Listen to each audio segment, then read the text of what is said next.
अस्सलामुअलैकुम नाज़रीन, मैं हूँ आपकी होस्ट डॉक्टर कपूर की चंचल और आपको मेरे और मेरे इस चैनल मीडिया फोकस की तरफ से दिली ईद मुबारक। उम्मीद करती हूँ कि आपके 30 रोज़े बहुत अच्छे गए होंगे और इसी रोज़े के ख़त्म होने के मौके पे आज पहला ईद है और यकीनन आप लोग दावतों पे ज़रूर गए होंगे और वहाँ दावतों में जाके आप लोग बहुत सारा खाना भी खाएंगे और आपने इसकी अभी से तैयारी भी पकड़ ली होगी।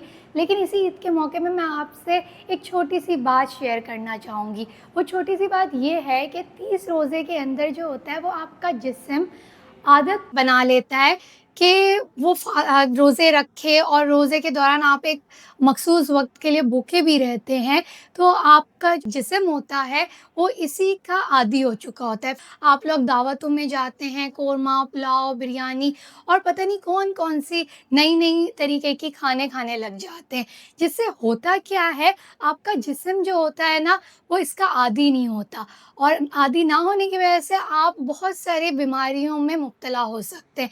तो मैं आपको एक-एक करके सारी चीज़ें बताऊँगी, कौन-कौन सी बीमारियाँ आपको इस तरीके से खाने की वजह से हो सकती है। सबसे पहले तो जैसे ही आप पहली ईद होती है, आप दावतों पे जाते हैं और इतनी सारी चीज़ें खा लेते हैं, जिसकी वजह से आपका जो मैदा होता है ना, वो अच्छी तरीके से इन खानों को हज़म नहीं कर पाता और आपको एसिडिटी, गैस पेट आप फूलने लग जाता है। इसके साथ-साथ कभी आपको पेट में जलन भी हो सकती है, कड़वा पानी भी आपके मुँह में आ सकता है और इसके साथ ही साथ आपको उल्टी जैसा भी महसूस हो सकता है।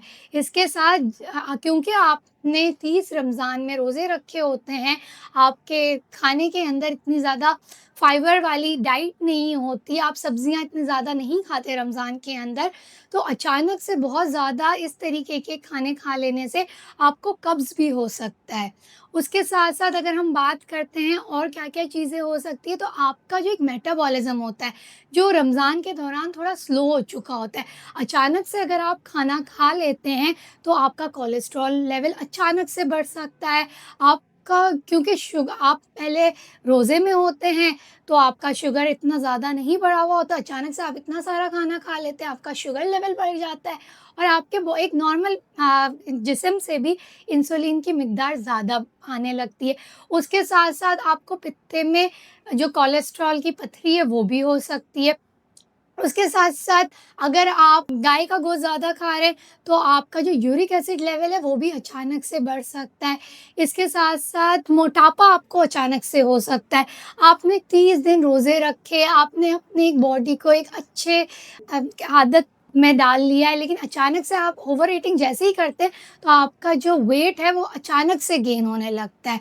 उसके साथ आपने रोज़े के दौरान जितनी भी अपने बॉडी को डिटॉक्सिफ़ाई किया होता है, सारे जरासीम और टॉक्सिन से पाक किया होता है, वो अचानक से आपके एक साथ खाना खा लेने की वजह से उसका जो पूरा इफ़ेक्ट होता है, वो उल्टा हो जाता है। तो मेरी तो आपसे यही सलाह है कि आप इस तरीके की चीज़ें ना करें और आहिस्ता-आहिस्ता कम-कम खाएँ।